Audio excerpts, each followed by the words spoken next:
Hello everyone, मैं सुरेश सिरवी।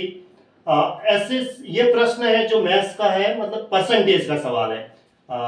जो SSC CGL tier 2 3 फरवरी 2022 को आया है।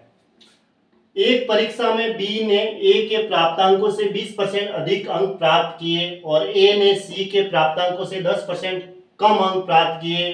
डी ने सी के प्राप्तांकों से 20% अधिक अंक प्राप्त किए। तो यहाँ लिखा हुआ तो डी के प्राप्तांक ए के प्राप्तांक से कितने प्रतिशत अधिक हैं। यहाँ पे ए बी सी डी चार है ना, चार व्यक्ति है, ए बी सी डी, ये चार व्यक्ति ऐसे नाम दे दो। एक परीक्षा में बी ने तो ए के प्राप्तांकों से 20% अधिक अंक प्राप्त किए। फिर आगे ए का हमें नहीं पूछा है, लेकिन बी का ये कह रहा है कि ए से 20% ज्यादा अंक लाया है। और आगे ये प्रश्न कह रहा है कि ए ने सी के प्राप्तांकों से 10% कम प्राप्त किए। ए ने वापस ये कह रहा है कि सी से 10% कम लाए। फिर डी ने सी के प्राप्तांक से 20% अधिक अंक प्राप्त किए। तो डी ने वापस सबसे लास्ट में क्या कह रहा है, ये सबसे लास्ट में देखो, डी ने सी के प्राप्तांक से 20% अधिक अंक लाए।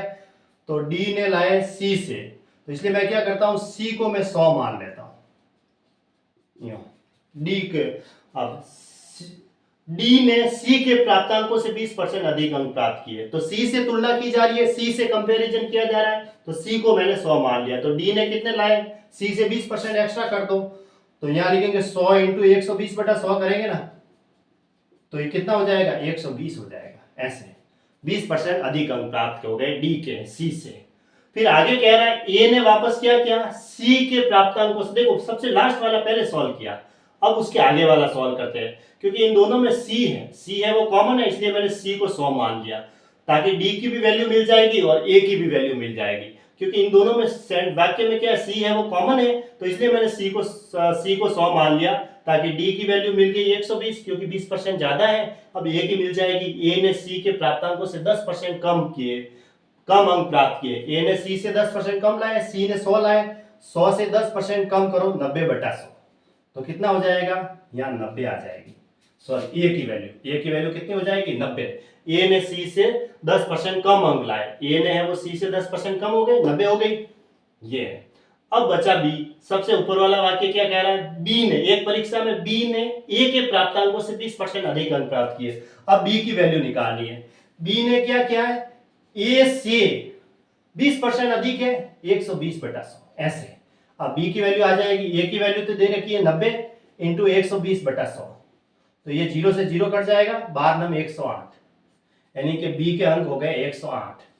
अब लास्ट में प्रश्न क्या पूछ रहा है, तो डी के प्राप्तांक, डी किधर है, ये वाला, ए के प्राप्तांक से कितने प्रतिशत अधिक है, तो ये वाला ए। इन दोनों के बीच में कंपैरिजन पूछा है, तो इन दोनों के बीच में क्या पूछा है, प्रतिशत अधिक है, यानी कि प्रतिशत वृद्धि निकालनी है। तो वृद्धि निकालने के लिए पहले ऊपर तो अंतर ही लिखा जाएगा, बड़ी संख्या में से छोटी संख्या घटा दो, और वृद्धि पूछी है तो कम वैल्यू को नीचे रखना है, क्योंकि कम से तुलना करनी पड़ेगी, और गुणा में 100 लिखना है, क्योंकि आंसर परसेंटेज में चाहिए।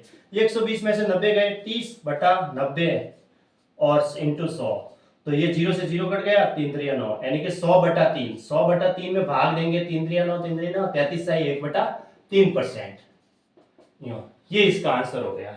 फिर 3 3 9, फिर वापस 3 का भाग देंगे, तो 3 बार जाएगा। अब शेष पल 1 रहेगा, वो शेष पल यहाँ ऊपर लिखना है, और जिसका भाग दिया वो नीचे। अब देखो वापस यही आना चाहिए, इन दोनों को गुणा करो, 99 और 1 जोड़ दो, 100/3 हो जाएगा वापस, इसका मतलब ये सही है। तो इसका आंसर किधर है, 33 1/3, ये इसका करेक्ट आंसर है।